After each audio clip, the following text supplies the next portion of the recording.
Hi guys, my name is Costa and today I'm gonna show you how to add gradients to your strokes and how to animate them.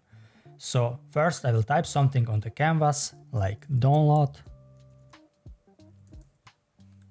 Now press Ctrl Alt Enter, change the width from fill to fit content, then add a padding of 40 pixels. For the right I will type in 64 and for the left I will type in 64 pixels as well.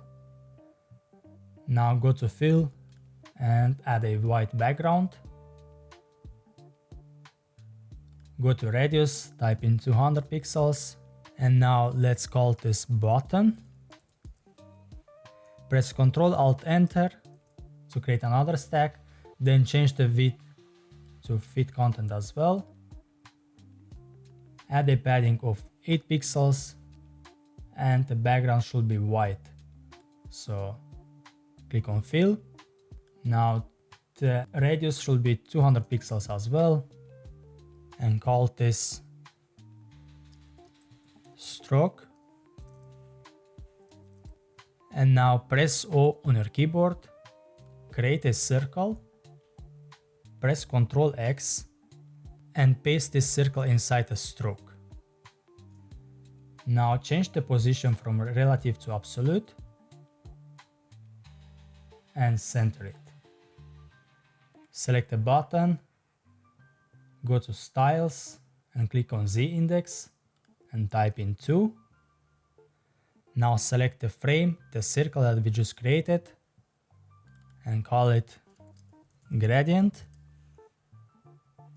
Make it bigger so that it covers the entire button.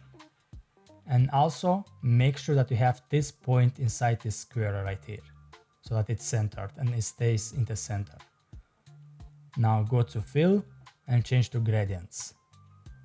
I will click on this gradient right here, but you can use the gradient you like. And now let's change it to something brighter, like a blue. And this to maybe white.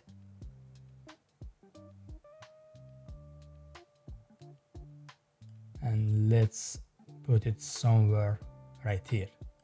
And now go to styles, filter, and click on blur. Type in 8 or even 9. Click on stroke and create a component. Now select the gradient, go to effects, click on loop. So make sure that in this field is typed in 360 degrees and is on 2D. Then click on transition and type in maybe 5 seconds and make sure that the ease is linear. Now go back to home and let's preview this. And as you can see, we have this beautiful animation.